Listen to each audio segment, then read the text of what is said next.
Nako, ito, pakinggan nyo. Si Harry Roque, na madalas ay, ano ba itong si Roque? Madalas, nagpuprogram ba ito or madalas ay guest anchor dyan sa SMNI? Iba na naman ang sinasabi. Yun daw, yun daw malayang pamamahayag, para bang iba na ang dating. Naku, pakinggan nyo ito bago tayo mag-react dyan. Muli sa ating mga kasamahan sa media, meron na naman pong banta sa karapatan ng malayang pamamahayag sa pamamagitan ng pananakot na baka po ma-revoke ang prangkisa ng SMNI. Itong kalayaan po ng mga mamamahayag ay isang napaka-importanting kalayaan para po magkaroon ng demokrasya dahil kinakailangan pangalagaan po natin ang malayang merkado ng ideya na nakakatulong sa pagbubuo ng paninindigan ng ating mga Oo, yan. Yun daw pong malaya daw pamahayag ay nakasalalay na naman dahil baka daw ma-revoke ang prangkisa ng SMNI. Fake news nga eh. Another fake news yata yan. Alam nyo, hindi po issue ang malayang pamamahayag. Malayang-malaya tayo. Ang issue rito, Mr. Roque, fake news. Nag-fake news ang SMNI na lumabas sa hearing kahapon. Umami naman eh. Si Eric na nagpalabas ng isyong yan na merong 1.6 billion, hindi naman pala, 39 million lang pala. The fake news nga. Umamin din si Eric doon sa hearing kahapon sa Committee on Franchise na wala talagang malinaw na impormasyon na siya may pinagbasihan. Nagtututuro siya kung saan ang galing kaya ang hinahanap ng Congress. Tapos yun sasabihin, may threat na ma-revoke. Ay fake news. Ang fake news, labag sa Section 4.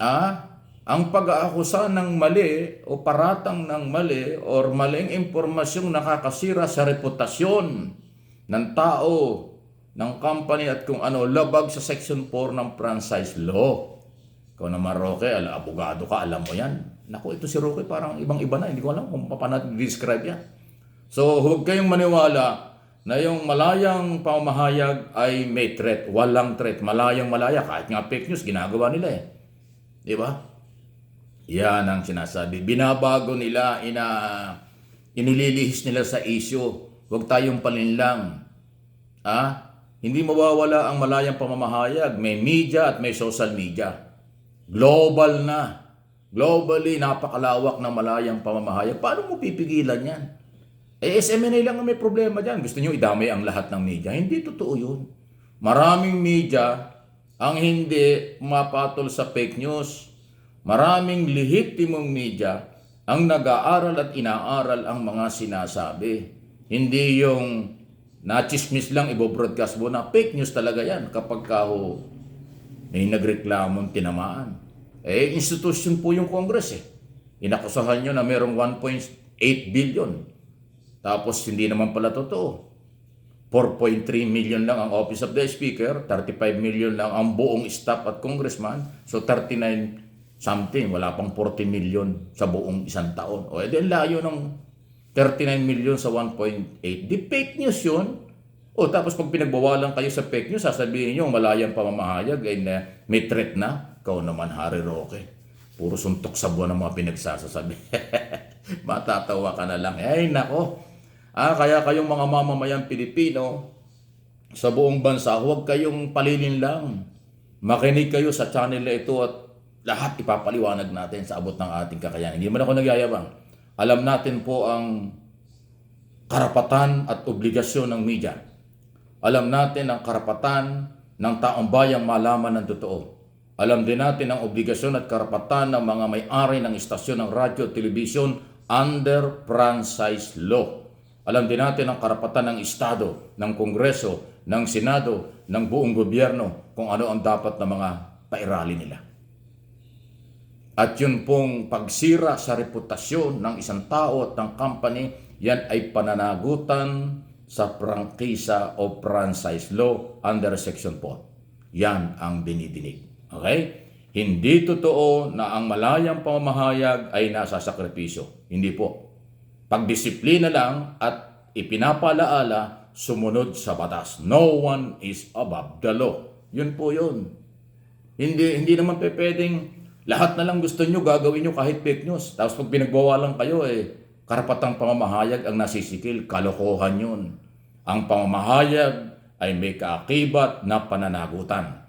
Ang pamamahayag at demokrasya may limitasyon. Ang malayang bansa may limitasyon pag sumobra, may pananagutan sa kapwa, may pananagutan sa mga batas. Yan po yun. Hindi, ayaw nilang alamin yan. Alam nila yan, iniiwasan. Ginagamit ang taong bayan, magising kayo dahil yung karapatang pamahayag mawawala na, baka maribok ang prangkisa ng SMNI. May kasalanan kayo eh. Di pwede nga kayo maribok. Hindi kasalanan ng taong bayan yung inyong kapalpakan sa paglabag sa Section 4. Di ba ganun yun eh? At saka hindi naman i-revoke eh. Iniimbestigahan pa, relax lang, bakit inuunahan nyo? Sasabihin eh, baka daw ma-revoke. Bakit? Wala pa namang gumagawa ng ganun. Nag-iimbestiga pa lang. Bakit? Guilty ba kayo? Kaya takot kayong ma-revoke ang inyong prangkisa? O di umayos kayo. Sumunod kayo sa sinasabi ng franchise law.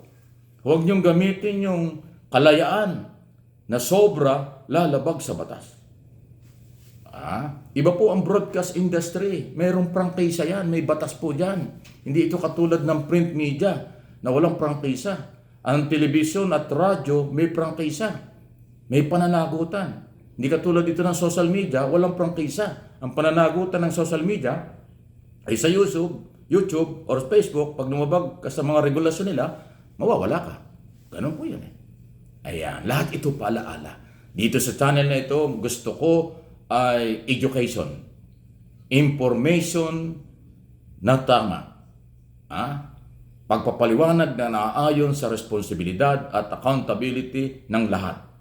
Hindi pwedeng mayaman lang, maimpluwensya lang ang tama. Kailangan pantay-pantay. Kaya nga ang batas, huwag nating kalimutan. Okay? Hindi pwede ang puro angas, puro tapang, pero lumalabag naman pala sa batas. Abay, mabigat yan. May problema. Okay?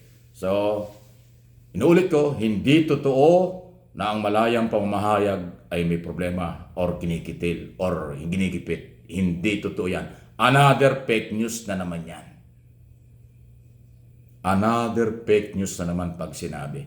Malaya sa ilalim ng demokrasya ang ating bansa. Sinasabi nga ng Malacanang rule of law. O di sumunod tayo sa batas para maging malaya kayo.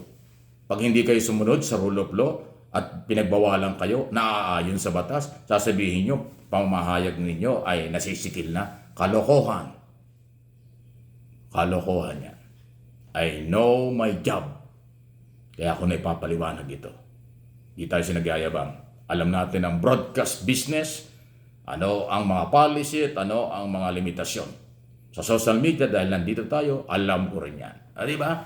Kaya huwag kayo muna mag-subscribe, mag-follow. Marami po kayong dapat malaman at hindi po ako magsasawang ulit-ulitin ang lahat ng mga bagay sa abot ng aking kakayanan, maipapaliwanag at pag-aaral na naaayon sa ating mga karapatan, obligasyon at limitasyon.